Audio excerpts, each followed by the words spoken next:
Hello hello hi friends. आज आम पढ़ा ओडिया शब्द विभव। ओडिया भाषा रे चारि प्रकार शब्दर व्यवहार देखा मिलता है, जेपरिक अर्ध परिवर्तित शब्द, परिवर्तित शब्द, तृतीय हूँ देशज शब्द, चतुर्थ वैदेशिक शब्द। तो अपरिवर्तित शब्द पढ़ा मूल संस्कृत भाषा रे शब्दटी जेपरी थिला एबे मध्य ठीक सही परी प्रयोग रही, जेपरी ईश्वर, ऋषि, चित्र, भाषा इत्यादि। ए सब को कौन कह जाए ना तत्सम शब्द। तत्सम शब्द कहले कौन बुझा ना तत्सम शब्द जहाँ अपरिवर्तित शब्द मध्य से तत्सम अर्थात तत्सम माने संस्कृत सहित अविकल समान, माने संस्कृत रु सीधा ओडिया भाषा को आसी।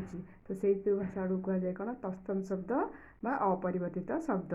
जेपरिक आम उदाहरण पढ़ले ईश्वर, ऋषि ये सब हूँ संस्कृत शब्द गोटे गोटे। तो ये संस्कृत भाषार अविकल रूपटी ओडिया भाषा को परिवर्तित होकर आसी, तेणु यह कह जाए अपरिवर्तित शब्द। परिवर्तित शब्द कौन ना केतक शब्द संस्कृत रु ओडिया भाषा को आसिकी मान कौन है संस्कृत रु ओडिया भाषा को आसिकी परिवर्तित होती। या कह जाए कौन ना कर्म, वैद, अल्प इत्यादि। या कह जाए कौन तद्भव शब्द। तद्भव कौन तहिरु उद्भव, माने संस्कृत रु भाषाटा उद्भव होइकी कौन ओडिया भाषा को रूपटा आसी। कह जाए कौन ना प्रथम भाषाटा तत्सम शब्द, यहाँ तद्भव शब्द बा परिवर्तित शब्द। जेपरिक अल्प, अल्परु अल्प, कुमारी, कुमारी रु आसी कौन ना कुआरी एमती।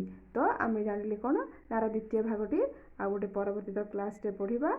तो आपन को जदि मो क्लास भल लगुता है तो लाइक, शेयर एवं सब्सक्राइब करने भूलु ना। आप लाइक, शेयर, सब्सक्राइब करने द्वारा मुझे नुआ नुआ भिडियो आपण आनीदेवी।